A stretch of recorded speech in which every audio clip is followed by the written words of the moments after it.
Un petit point sur la voirie communale. Au programme voirie 2018, outre l'entretien habituel en pointe à temps, manuel ou automatique, nous avions programmé la rénovation du pont de Pont-Pèlerin. Pour diverses raisons, nous avons dû reporter ce projet en 2019.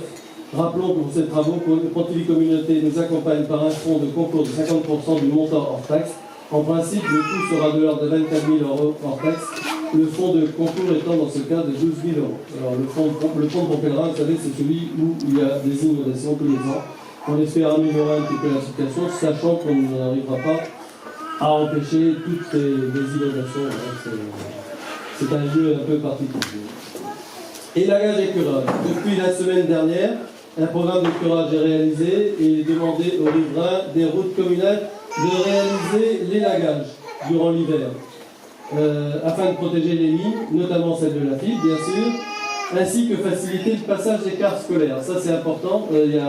Les cars se plaignent très régulièrement dans certains endroits que les arbres dépassent la route et ça les embête pour passer. Ils sont obligés de s'écarter, ou ils abîment leur rétro, enfin tout ça. Donc c'est un peu embêtant. Donc il faut faire un effort de ce côté-là, s'il vous plaît.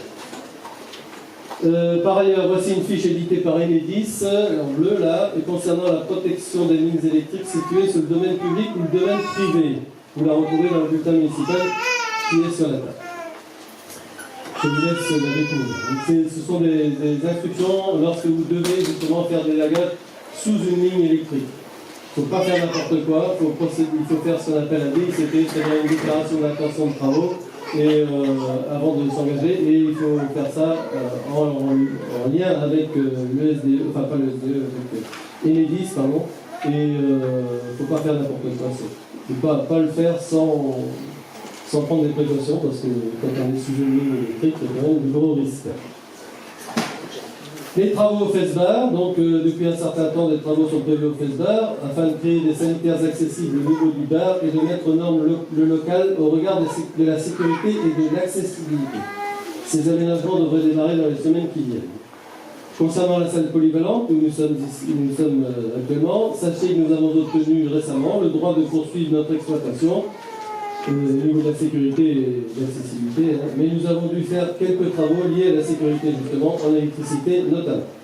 Les aménagements liés à l'installation gaz sont également demandés et nous seront réalisés dès que possible.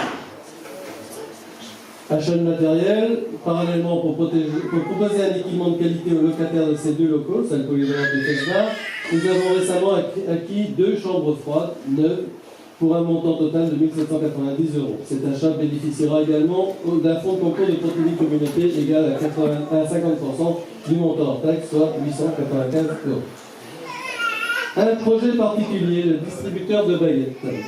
Alors, des demandes nous parviennent concernant l'installation d'une machine à pain dans le bourg depuis quelques temps. Si le conseil est favorable à une telle installation, les conditions de celle-ci ne sont pas forcément évidentes à remplir dans une petite commune comme la nôtre. Pour que ce soit rentable pour le boulanger, il faut être assuré d'une moyenne de 25 à 30 baguettes par jour, baguettes traditionnelles. Ce n'est pas gagné à Saint-Connect. Pour avancer dans le projet, il nous faut préalablement avoir une idée des besoins journaliers. Un sondage est nécessaire, c'est pourquoi vous trouverez dans ce bulletin et sur la table un document à remplir et à remettre dans la boîte aux lettres de la mairie, ou dans la boîte qui se trouve sur la table là, vous pouvez la remplir votre bulletin dès aujourd'hui. Donc c'est un bulletin par famille, bien sûr, hein, comme ça, chacun ne doit pas remplir son propre bulletin, c'est pas la tête. Et donc soyez gentils de mettre votre nom quand même, qu'on sache qui a répondu. Et donc c'est juste pour dire quel serait éventuellement votre besoin en baguette. Hein, tous les jours, tous les 2 jours, toutes les semaines, enfin, donc, vous avez quelques cases à cocher, là, c'est très simple. Hein. Et donc, toutes les personnes intéressées par ces distributeurs seraient bien intentionnées de répondre à ce petit sondage, parce que c'est à la lumière de ce sondage qu'on décidera si on l'installe ou pas. Il faut savoir qu'une telle implantation a un coût non négligeable. Pour un distributeur de 60 baguettes, 8 950 € hors taxe, neuf, posé, ou 7 500 si on acquiert un distributeur d'occasion.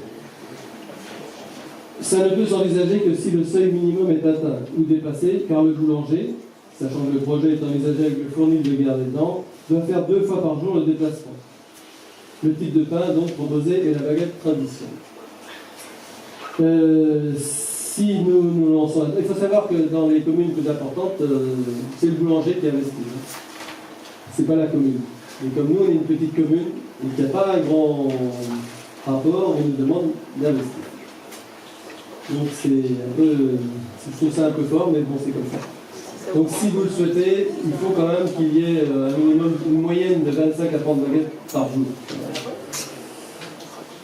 Alors il paraît qu'il y a des financements possibles, donc nous allons nous renseigner là-dessus.